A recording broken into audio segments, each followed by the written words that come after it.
الصلاة والسلام على رسول الله وعلى آله وصحبه ومن والاه. أما بعد، فيقول المؤلف رحمه الله تعالى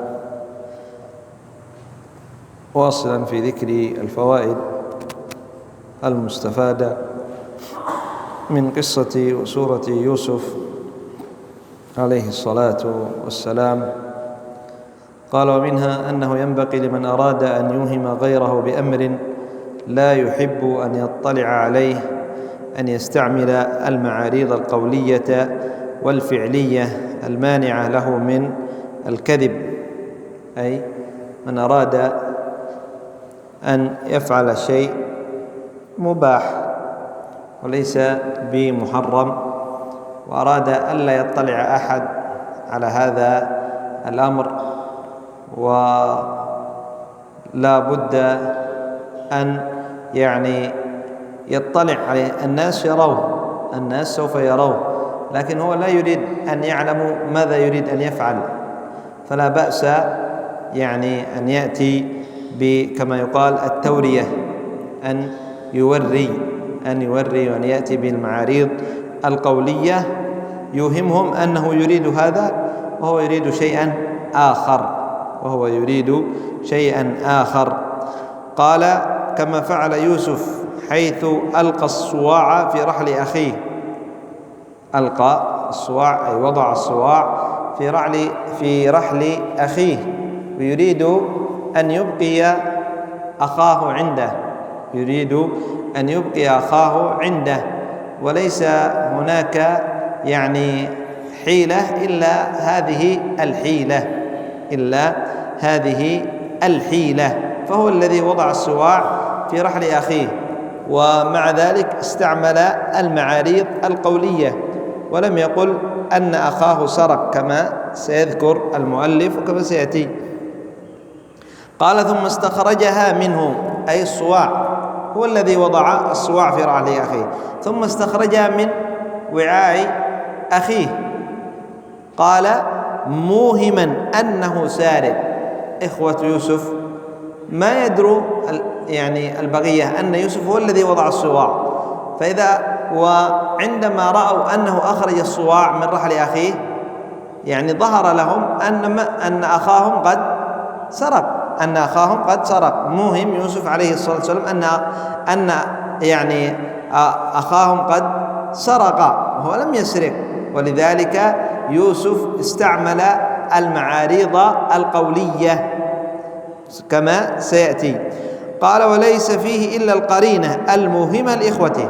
ليس في هذا إخراج الصواع من رحل أخيه إلا قرينة موهمة إخوته أنه سرق، وإلا هو ما سرق. من الذي وضع الصواع في رحله؟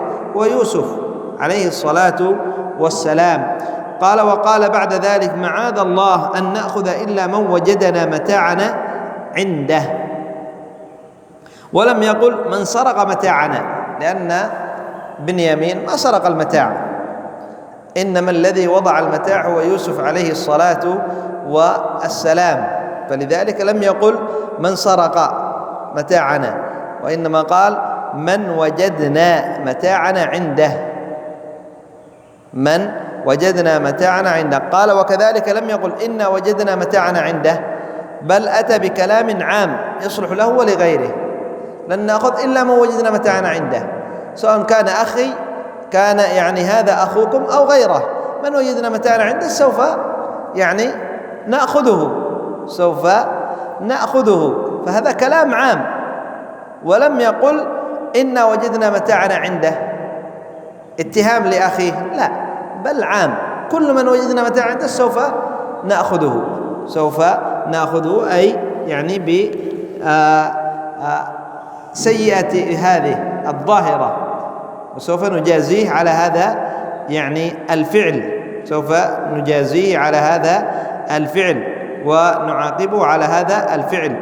قال: وليس في ذلك محذور، وإنما فيه إيهام أنه سارق. ليس في هذا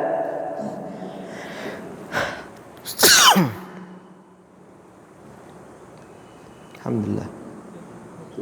جزاكم الله خيرا.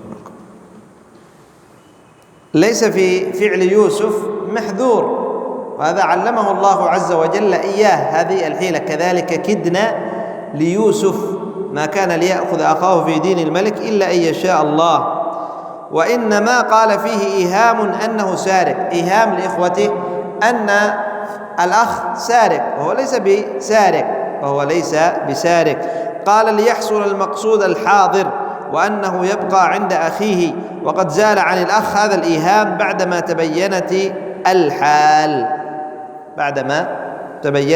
الحال، وهذه يعني استخدام المعاريض القولية والفعلية، وكذلك استخدام التورية قد يحتاج إليها التورية في بعض الأحيان، كما كان ذكر عن بعض السلف أنه يعني كان لربما في يعني بعض الأوقات مشغول أو يعني متعب، فيأتي إليه من يريد الحديث فيأمر جاريته بأن تقول بأنه ليس موجود بالتورية، تأتي إلى خلف الباب وتقول ليس موجود هنا، وتشير إلى يدها. هم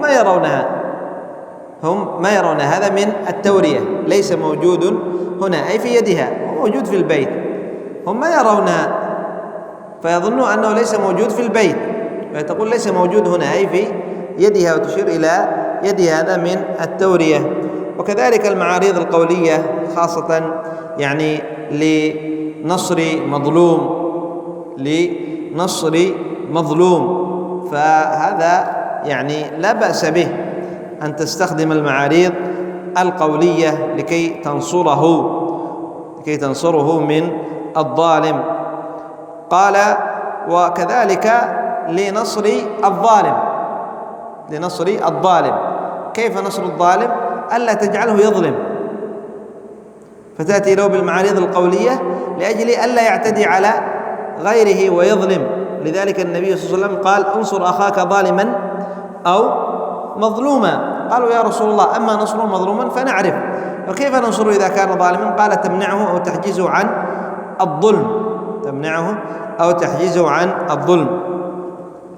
قال ومنها أنه لا يجوز للإنسان أن يشهد إلا بما علمه وتحققه، إما بمشاهدة أو خبر من يثق به وتطمئن إليه النفس، لقولهم وما شهدنا إلا بما علمنا. نعم، هذا ينبغي بل ويجب في باب الشهادة ألا يشهد الرجل إلا بما علمه، إما أن يشاهده وإما أن يخبره يعني من يثق به، فيشهد بشهادة من يثق به. وهنا يعني نستطرد في باب هذا، يعني في باب يعني نقل الحديث، فلا ينبغي للعبد أن يقول يعني بما نقل إليه، بكل ما نقل إليه، لا يقول بكل ما نقل إليه. وكثيرا ما يقال أخبرنا الثقة بدون أن ينسب يعني ذلك الرجل الذي أخبره. فكما قال بعض العلماء قد يكون ثقة عندك ولكن عند غيرك ليس بثقة، لربما كذاب ولربما ضعيف ولربما يكون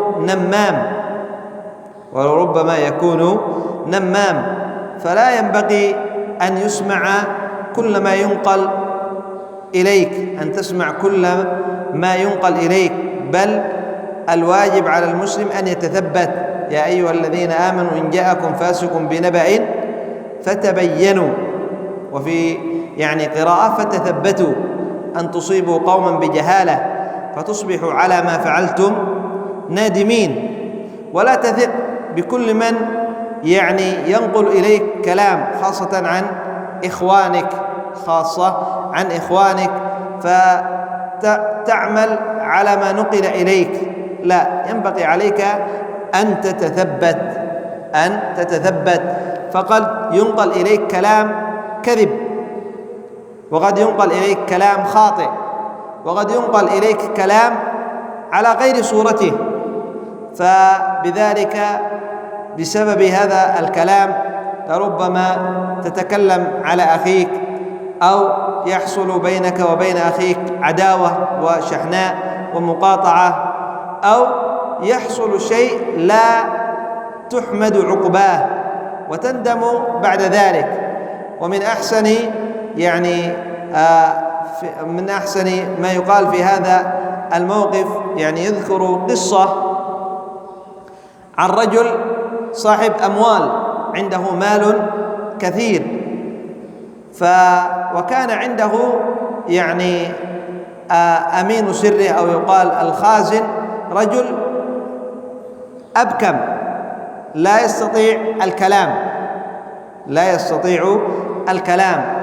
فبعد فترة من الزمن رأى ذلك الرجل أن ماله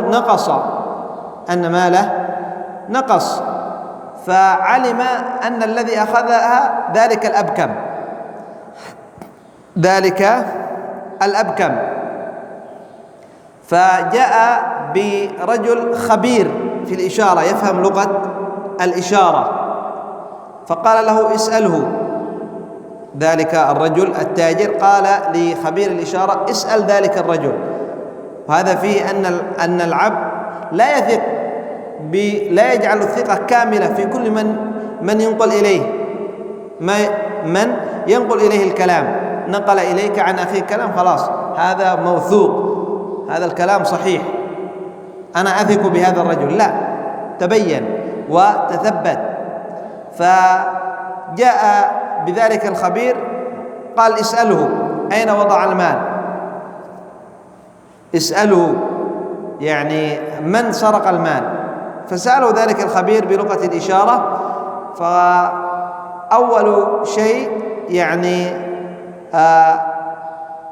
أنكر، ثم بعد ذلك أقر، قال نعم المال معي.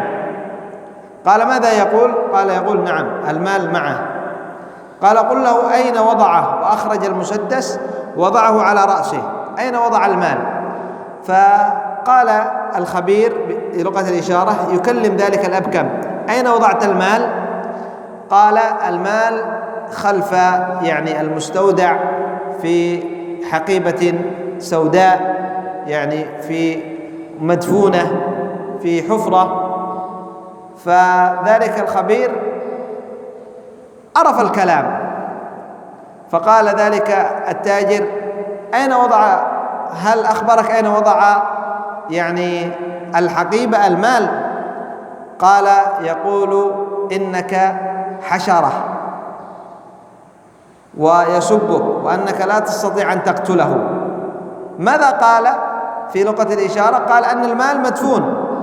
هذا أراد أن يستحوذ على المال ذلك الخبير، فما كان من التاجر إلا أن قتل ذلك الأبكم. من المستفيد الآن؟ ذلك الخبير الذي نقل الكلام. ففي هذا في هذه من الفوائد أنه لربما ينقل إليك الكلام رجل يريد أن يفرق بينك وبين أخيك، فينقل عن أخيك كلام لربما يكون صدقا، ولربما يكون كذب. وأكثر من ينقل لك عن أخيك ليفرق بينك وبينه كذب، فأنت تحمل في قلبك بسبب هذا الكلام، فتحصل بينك وبين أخيك العداوة والبغضاء والتقاطع. من الذي يستفيد؟ ذلك الذي نقل الكلام، الذي يحب أن يفرق بينك وبين أخيك، فينبغي بل ويجب علينا التثبت في مسألة الكلام وما ينقل من الكلام: يا أيها الذين آمنوا إن جاءكم فاسق بنبأ فتبينوا، بخبر فتبينوا أن تصيبوا قوما بجهالة. قال: ومنها هذه المحنة العظيمة التي امتحن الله بها نبيه وصفيه يعقوب عليه السلام، حيث قضى بالتفريق بينه وبين ابنه يوسف الذي لا يقدر على فراقه ساعة واحدة، ويحزنه ذلك أشد الحزن، فحصل التفريق بينه وبينه مدة طويلة، أي بين يعقوب وبين يوسف مدة طويلة. قال: لا تقصر عن 30 سنة، لا تقصر عن 30 سنة. بعضهم قال أكثر من ذلك، وبعضهم قال أقل من ذلك. قال: ويعقوب لم يفارق الحزن قلبه في هذه المدة، جميع هذه المدة، وما زال الحزن على يوسف في قلب يعقوب عليه الصلاة والسلام. قال: وبيضت عيناه من الحزن فهو كظيم، ثم ازداد به الأمر شدة حين صار الفراق بينه وبين ابنه الثاني شقيق يوسف وهو بنيامين. هذا وهو صابر لأمر الله محتسب الأجر من الله، قد وعد من نفسه الصبر الجميل، ولا شك أنه وفى بما وعد به، لأن الأنبياء يوفون بما وعدوا به، ويعقوب عليه الصلاة والسلام نبي، وقد وعد بأنه يصبر الصبر الجميل، أنه يصبر الصبر الجميل، فصبر جميل والله المستعان على ما تصفون. فصبر، والصبر الجميل هو الصبر مع عدم الشكوى. قال: لأمر الله محتسب الأجر من الله، قد وعد من نفسه الصبر الجميل، ولا شك أنه وفى بما وعد به، ولا ينافي ذلك قوله: إنما أشكو بثي وحزني إلى الله. قال: فإن الشكوى إلى الله لا تنافي الصبر. نعم، إنما الذي ينافي الصبر الشكوى إلى المخلوقين. قال: وإنما الذي ينافيه أي الصبر الشكوى إلى المخلوقين، أن تشكو إلى المخلوقين: أصابري وأنا يعني فيا تشكو إليهم من باب الشكوى إليهم. فهذا يعني هذا هو الذي ينافي الصبر. أما بمجرد الإخبار فقط، ليس بمجرد الشكوى إليهم. قد يسألك سائل وقد تحتاج للإخبار عن حالك في بعض يعني الأوقات، فهذا ليس من الشكوى. لا تريد أن يعني أن الناس يعني يرحموك أو يعطفوا عليك، إنما تريد الإخبار بحالك، إنما تريد الإخبار بحالك لأمر لمصلحة، فهذا لا بأس به، كما سيأتي عندما أخبر إخوة يوسف عن حالهم: مسنا وأهلنا الضر. وأما الشكوى إلى الله بأن ترفع شكواك: يا رب إني مسني الضر، يا رب إني فقير، يا رب إني مريض، فهذه ليس مما ينافي الصبر الجميل، ليست مما ينافي الصبر الجميل، أي الشكوى هذه ليست مما ينافي الصبر الجميل. نكتفي بهذا القدر إلى هنا. سبحانك اللهم وبحمدك، أشهد أن لا إله إلا أنت، أستغفرك وأتوب إليك.